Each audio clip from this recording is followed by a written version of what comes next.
How's it going, everybody? This is Cameron White with White Light Astrology, giving you guys your December 2018 forecast for Sagittarius. So, I've been saying this in all my videos, so I'm going to say it again.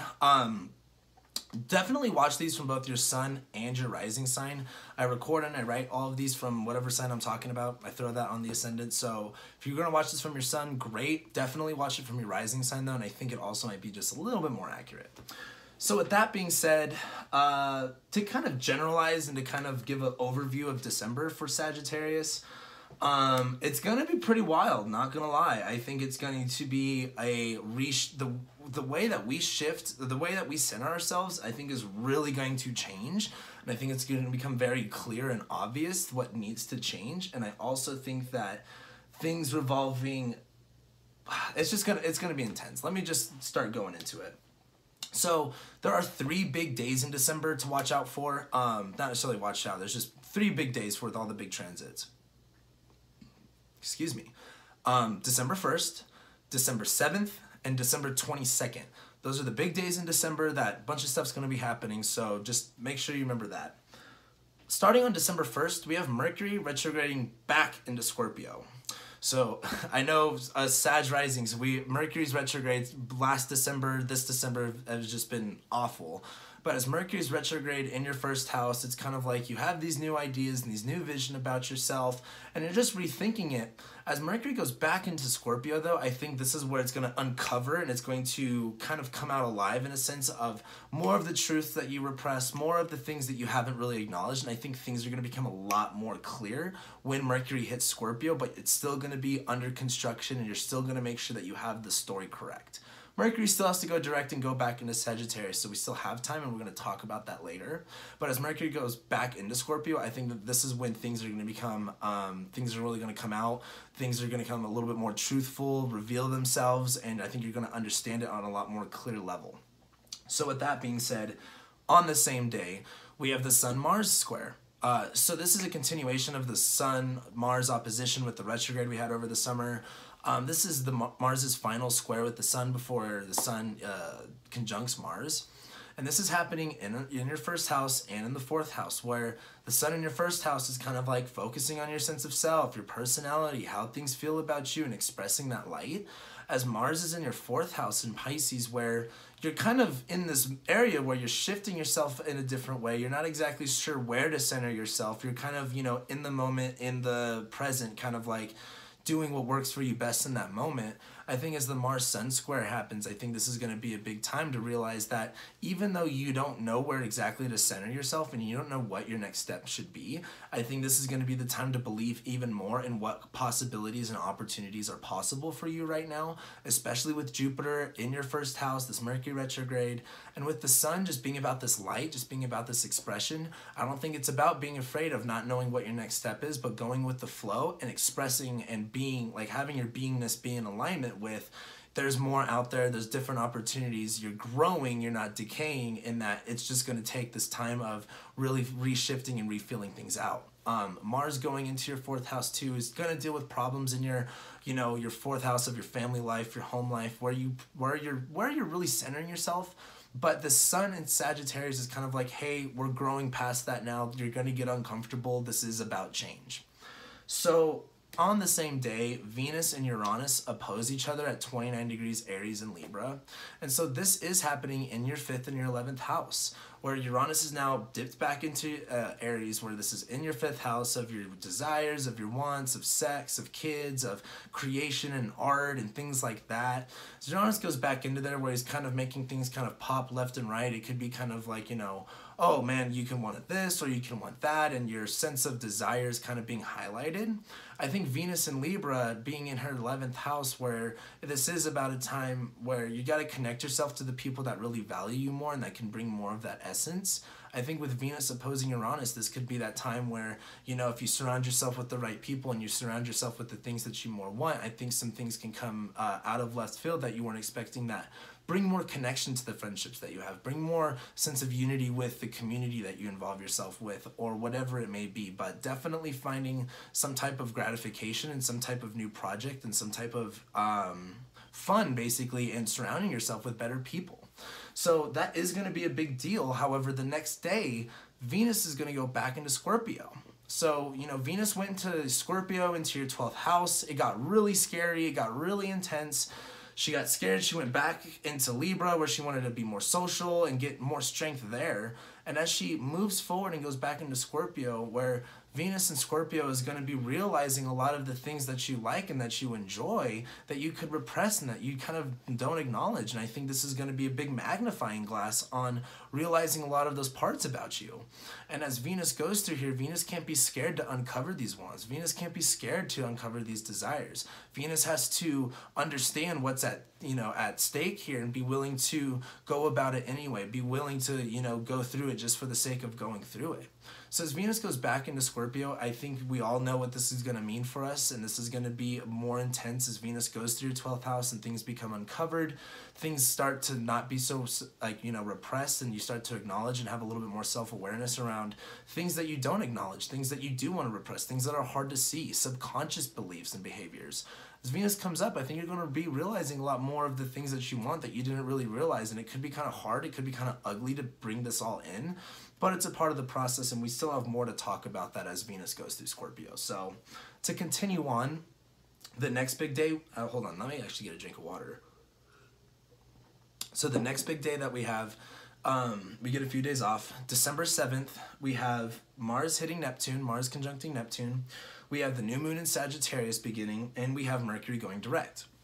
So as Mars hits Neptune on the 7th, where this is in our 4th house, I think the issues and the problems and where things are kind of going are going to definitely become very aware. I think the duality is definitely going to set in with, okay, this is where I'm starting to feel I need to shift myself to and center myself into versus this is what I need to stay away from. This isn't healthy for my environment and things like that.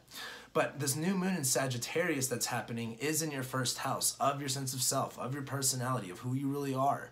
And as this new moon happens, where this is going to be a big time to, have those new, bigger and broader intentions with what you want to believe about yourself, of your personality. With Jupiter being right here where he wants to expand, he wants to give you good things, he wants you to, feel amazing and great about yourself.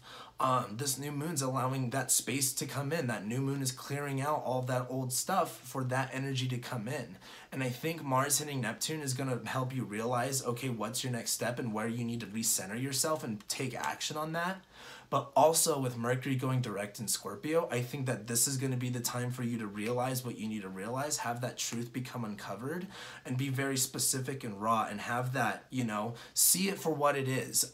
Be clear about it. Hold on to that truth that you realize, and know that that mindset of what you realized, of what is on your mind, of what you're feeling, is what's going to help you bring in this new moon, this new you, and help you take the drive that you need to recenter yourself in the way that needs to be done. So it is going to be some pretty big stuff. But like I said, December 7th is a big day. So moving forward, on December 9th, we have Chiron going direct. Not really the biggest deal, to be quite honest. As it goes direct in your 4th house, I think this is where that term of what healing is going to look like and that path of moving forward when it comes to, because Mars hitting Neptune is going to be kind of rough, it's going to be kind of, Mars and Pisces can sometimes get very emotional with, not knowing what to do, not knowing what to do with aggression and anger and changes. And I think Chiron direct is going to be kind of laying out the path of what healing looks like for that, especially because Mars is also going to hit Chiron soon. So then, after that, on December 12th, we do have Mercury going back into Sagittarius, where now that Mercury is cleared, he understands what is brought up and what the real issues are. Now that Mercury's back in Sagittarius, he's still in shadow, he's back in his detriment. This is going to be kind of reworking the way that you think about yourself, how you communicate and express yourself. And so as Mercury goes through this is going to be kind of treading new ground, but it's kind of like as Mercury goes back into Scorpio, you know the message that needs to come across, you know what message that you're bearing, but as Mercury goes through Sag, you're still on a very long trail. It's still a very long path, and you just have to be able to take one step at a time and just keep going with it and holding on to that truth that you experienced. So then after that, a couple days later, on December 17th, we do have Venus trining Neptune. And I think this is going to be really good because as Venus is in Scorpio and she's just kind of realizing a lot of things, Neptune being in Pisces in your 4th house of being centered and where you're grounding yourself on, I think this Venus-Neptune trine is really helping us, going to be like, hey, it's okay to make these changes. It's okay to realize that this is what you're more wanting now. It's okay to bring up all these bad things. It's time to recenter. It's time to reshift the way that we think about that. And as Venus is in Scorpio, where it is a little bit raw, it is a little bit real, I think it's going to help the whole idea of Neptune in our 4th house and Mars in our 4th house, that kind of being a rough spot. I think these realizations of what Venus is coming about with is going to help us in that, process of recentering ourselves. So then, after that, we do have, on the 21st, we have Mercury conjuncting Jupiter at 9 degrees. And as Mercury conjuncts Jupiter, this is going to be really good. Mercury's in the 1st house. He hits Jupiter. Jupiter has presence. He has abundance. He has things he wants to give to us on a personal level. I think Mercury is going to be the messenger of this. He's going to be communicating it. He's going to be loud and proud about it, and it's going to come flooding in. And I do think it's going to be positive hope on this forward movement of Mercury. However, the biggest thing is later on that what we'll talk about is Mercury squaring Neptune as he leaves shadow again. And I do think it's going to come back to Mercury being on Jupiter. What were the things that you learned on this day? What was your experience? What came in? What beliefs can you have about yourself? And what's the new mindset you could take in with your personality? So yeah, we'll get to that in a second. But after that, we have our 3rd big day in astrology, and that's on December 22nd. We have the sun going into Capricorn. We have the moon immediately going into Cancer, starting the full moon in Cancer, and Saturn and Pluto are going to begin their conjunction. And so even though it's going to be at about a 10-degree orb, I do believe it's going to kind of start settling in, because after this, Saturn's going to start flying forward, and he's going to get to Pluto really close. So even though it'll be about a 10-degree conjunction, the Saturn-Pluto conjunction is happening. So as the sun goes into Capricorn, into your 2nd house of your resources, of your money, of your value, of the material possessions that you have, and the moon is going to go into Cancer, into your 8th house, where the moon in Cancer is all about, trust, of nurturing, of bringing things in and protecting it. And this is going to be the 8th house. The 8th house is known for, death, sex, rebirth, change, transmutation. It really is about other people's stuff, what other people own and what other people possess.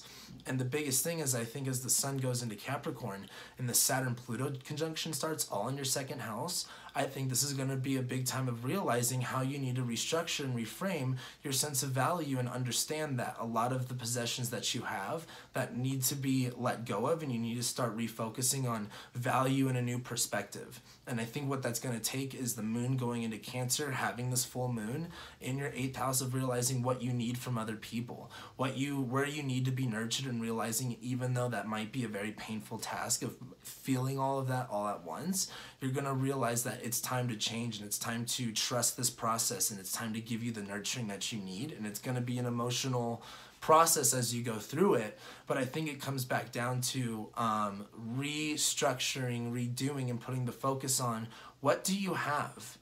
What do you want to have?